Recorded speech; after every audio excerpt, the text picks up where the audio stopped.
Hello Hello， 胖妮儿来喽！胖妮继续带大家过情关。很多人都不喜欢《甄嬛传》里的果郡王，他就是个海王啊，也不结婚，却到处撩妹。明明这么不靠谱，可他撩过的人却对他死心塌地。浣碧和孟静娴争着抢着要嫁给他，叶澜依为了保他的孩子，宁愿冒险杀皇帝。果郡王为这些女人做了什么吗？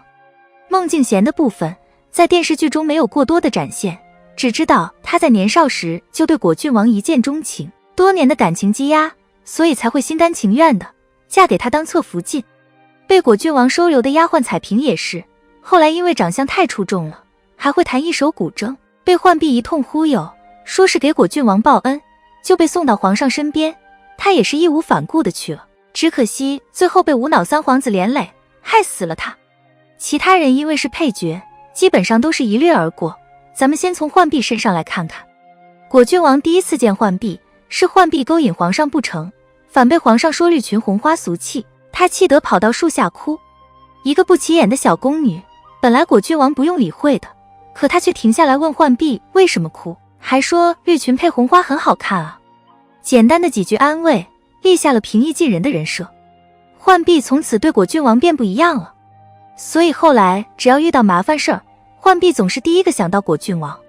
甄嬛被华妃罚跪，浣碧跑到太后宫里找果郡王。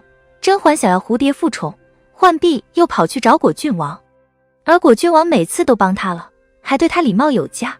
在浣碧心里，果郡王像神一样存在，从有好感到敬佩爱慕，不过是顺理成章的事。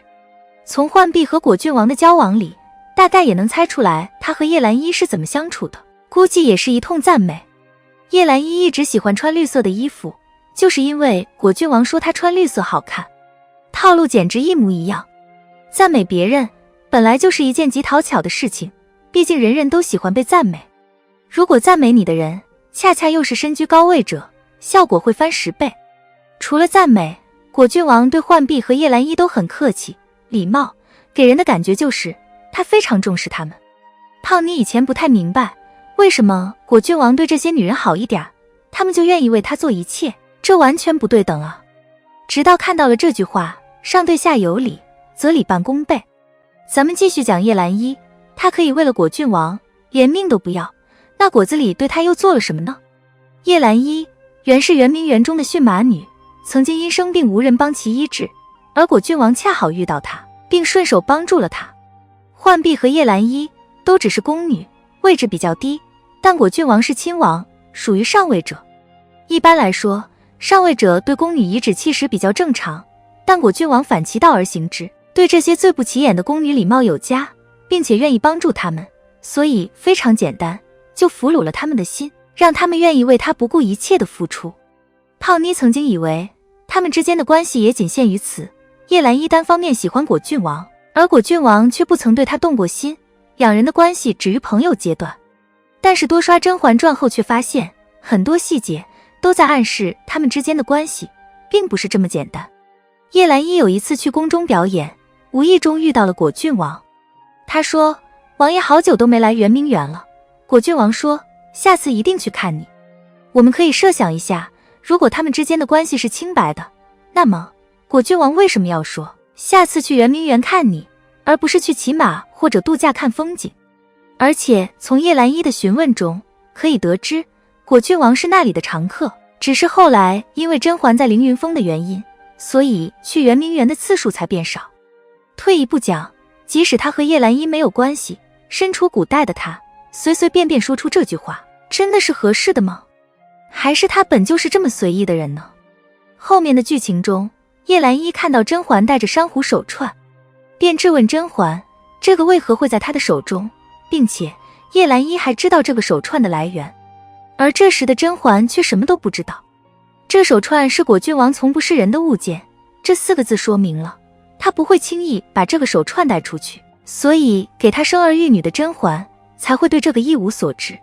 那为什么叶澜依知道呢？从他迅速地认出这个手串就可以得知，他以前一定见过。所以这里我们可以大胆猜测一下，是否叶澜依已经去过果郡王的家中，或者是果郡王把这个手串带给他看过了，也讲过其中的故事。无论哪种情况，都说明叶澜依和果郡王之间的关系非同寻常。果郡王也对甄嬛好，但他们两个人的地位没有太大差距。严格来说，甄嬛是果郡王的嫂子，甚至位置要高一点，所以甄嬛不会对果郡王感恩戴德，更不会无脑付出，她会计算得失。叶澜依和浣碧则完全不计算，只担心没有机会为果郡王付出呢。这就是上对下有理，则理半功倍的奇效。这一招，甄嬛其实也用过很多。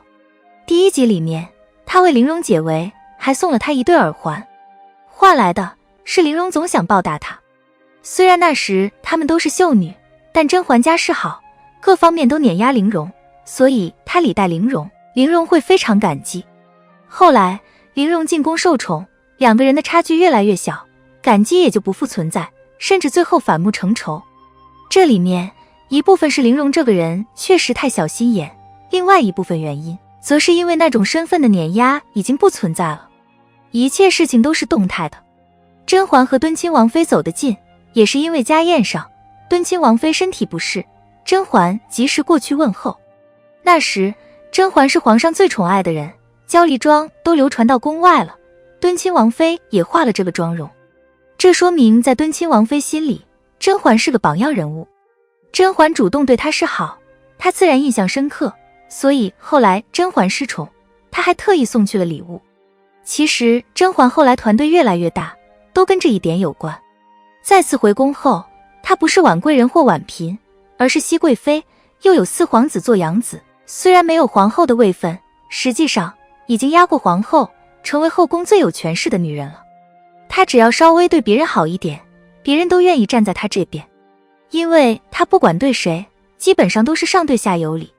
现在网络上戾气那么重，很大一部分原因就是因为很多人总是有莫名其妙的优越感，自己明明还没有上位，只是工作比别人好一点，赚的比别人多一点，或者出生在大城市，有房有车，就看不上那些弱的人，别人做什么都想指导几句谩骂几句，简直就是夏冬春式的无知。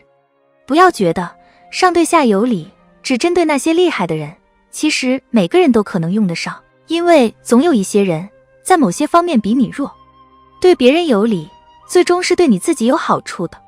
老祖宗经常说因果，这就是因果一个具体的表现。好了，本期的影片就到这里，订阅胖妮，下期更精彩。